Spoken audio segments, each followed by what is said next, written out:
ओम नमः शिवाय। दोस्तों, आप सभी का मेरे इस YouTube चैनल में हार्दिक स्वागत है। प्रदोष व्रत भगवान शिव को समर्पित है और हर माह में दो प्रदोष व्रत आते हैं, एक कृष्ण पक्ष में और दूसरा शुक्ल पक्ष में। कृष्ण पक्ष की त्रयोदशी तिथि के दिन भगवान शिव की विशेष रूप से पूजा उपासना की जाती है।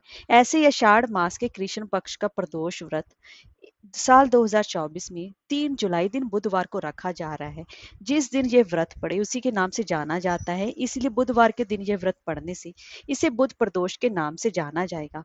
इस दिन भगवान भोलेनाथ की पूजा के साथ साथ बुधवार होने की वजह से भगवान गणेश जी की विधि विधान से विशेष रूप से पूजा उपासना की जाएगी, जो कि भक्त की सभी मनोकामनाएं पूर्ण करती है। और साथ ही साथ जिनका वैवाहिक जीवन सुखी नहीं है, जो विवाह की कामना या फिर करना चाहते हैं उनका विवाह जल्दी हो जाए, तो उसके लिए बुध प्रदोष व्रत सबसे उत्तम व्रतों में से एक माना जाता है। तो दोस्तों, आज की इस वीडियो में हम जानेंगे कि आषाढ़ मास के कृष्ण पक्ष की त्रयोदशी तिथि कब से प्रारंभ हो रही है, पूजा का शुभ मुहूर्त क्या रहेगा, पूजा विधि क्या रहेगी, और इसी के साथ साथ मैं आपको बुध प्रदोष व्रत की व्रत कथा का रसपान कराने जा रही हूँ। तो चलिए वीडियो शुरू करते हैं।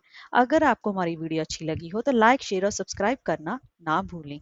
तो चलिए हम आज की वीडियो प्रारंभ करते हैं। सबसे पहले जान लेते हैं त्रयोदशी तिथि कब से प्रारंभ हो रही है। 3 जुलाई बुधवार की सुबह 7:10 से त्रयोदशी तिथि प्रारंभ हो रही है, जो कि 4 जुलाई की गुरुवार की सुबह 5:54 तक रहेगी। वैसे तो हम कोई भी जो व्रत रखते हैं वो उदय तिथि के हिसाब से ही रखते हैं, लेकिन जो प्रदोष व्रत है वह शाम के समय प्रदोष काल में उसकी पूजा उपासना की जाती है। तो ऐसे में यह व्रत 3 जुलाई दिन बुधवार को रखा जाएगा, जिसे कि इसे बुध प्रदोष के नाम से जाना जाएगा। तो अब पूजा का शुभ मुहूर्त जान लेते हैं। प्रदोष काल की पूजा का शुभ मुहूर्त, जो कि शाम के समय प्रदोष काल सूर्यास्त से 45 मिनट पहले और 45 मिनट बाद के काल को प्रदोष काल कहा जाता है। तो ऐसे में प्रदोष काल की पूजा का शुभ मुहूर्त रहेगा शाम के 7:23 से लेकर रात के 9:24 तक रहेगा। उस दौरान आपको पूजा उपासना अवश्य ही करनी चाहिए, क्योंकि इस समय भगवान शिव प्रसन्न मुद्रा में होते हैं और अपने भक्त की सभी मनोकामनाएं भी अवश्य ही पूर्ण करते हैं। तो अब हम जान लेते हैं इस दिन की पूजा विधि के बारे में।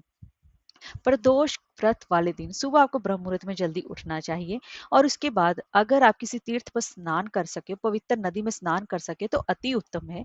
नहीं तो आप घर पर ही रहकर गंगा जल मिले युक्त पानी से स्नान करें। और उसके बाद आपको अपने घर के मंदिर में भगवान शिव की प्रतिमा को स्थापित करना चाहिए, या फिर आप शिवलिंग को भी स्थापित कर सकते हैं। तो वहीं पर बैठकर उसकी विशेष रूप से पूजा उपासना करें, घी का दीपक जलाएं और वह अपने व्रत का संकल्प लें। पूरा दिन मन ही मन ओम नमः शिवाय मंत्र का जाप करते रहें, क्योंकि यह व्रत भी सबसे व्रतों में से एक उत्तम व्रत माना जाता है। और इस व्रत में भी एकादशी के व्रत की तरह ही अन्न का सेवन नहीं किया जाता, इस बात का विशेष रूप से ध्यान रखें। और उसके बाद शाम के समय फिर से नहा धोकर आप किसी घर के ही पास के किसी शिव मंदिर में जाएं। वहां पर सबसे पहले आपको भगवान श्री गणेश जी की विधि विधान से पूजा उपासना करनी चाहिए। उनको उनको विशेष प्रिय दूर्वा, मोदक या लड्डुओं का भोग लगाना चाहिए। और उसके बाद माँ पार्वती जी का श्रृंगार करना चाहिए। और उसके बाद उनकी पूजा उपासना करने के बाद कार्तिक और नंदी जी की उपासना करनी चाहिए। उसके बाद भगवान शिव का पंचामृत से अभिषेक करना चाहिए। पंचामृत यानी कि दूध, दही, घी, शक्कर और शहद से अभिषेक करें और फिर गंगा जल से भगवान शिवलिंग का अभिषेक करें। उसके बाद उनके प्रिय चीजें बेलपत्र, चंदन, अक्षत, धतूरा उन्हें विशेष रूप से अर्पित करना चाहिए। इस दिन भगवान शिव के पूरे संपूर्ण शिव परिवार की पूजा उपासना करनी चाहिए। और उसके बाद भगवान शिव को सफेद रंग की मिठाई का भोग लगाएं। नहीं तो आप घर पर ही सफेद रंग में उनको खीर बनाकर भी भोग लगा सकती हैं। आप चाहे तो साबूदाने की खीर का भोग लगाएं या फिर समा के चावल की खीर का भोग लगाएं। और शिव पंचाक्षर मंत्र का जाप करें, शिव चालीसा का वहीं पर बैठकर जाप करें। और उसके बाद वहीं पर बैठकर बुध प्रदोष व्रत की व्रत कथा का भी रसपान करें। और वहां पर घी का दीपक जलाकर संपूर्ण शिव परिवार की आरती गाएं और सभी वहीं पर बैठे लोगों में खीर का प्रसाद वितरण करें। ऐसा करने से भगवान शिव की विशेष कृपा बनी रहती है और वैवाहिक जीवन भी सुख में बना रहता है। तो और इसी के साथ साथ बुध प्रदोष व्रत पे कुछ खास महा उपाय भी किए जाते हैं। अगर आप संतान सुख की प्राप्ति चाहते हैं तो इस बुध प्रदोष व्रत के दिन आपको भगवान शिव की विशेष रूप से पूजा उपासना करनी चाहिए। उनके प्रिय चीजों का भोग लगाना चाहिए और इसी के साथ साथ प्रभु को भगवान शिव पर शिवलिंग पर थोड़े से जौ आपको अर्पित करने चाहिए। जौ अर्पित करने से संतान सुख की प्राप्ति होती है, इसीलिए इस दिन आपको संतान सुख की प्राप्ति के लिए दोनों पति पत्नी को प्रदोष काल में शाम के समय प्रदोष काल में आपको यह जोम भगवान शिव पर अर्पित करने चाहिए। और ऐसा करने से आपके जीवन में जो भी संतान सुख को लेकर अड़चने आ रही हैं, या आप कंसीव नहीं कर पा रही हैं, वह सभी तकलीफें, सभी दर्द आपके दूर हो जाएंगे और शीघ्र ही महादेव की कृपा से आपकी झोली भी भर जाएगी। तो अब मैं आपको बुध प्रदोष व्रत की व्रत कथा का रसपान कराने जा रही हूँ। बुध प्रदोष व्रत की कथा के अनुसार एक पुरुष का नया नया विवाह हुआ था। विवाह के 2 दिनों के बाद ही उसकी पत्नी मायके चली गई।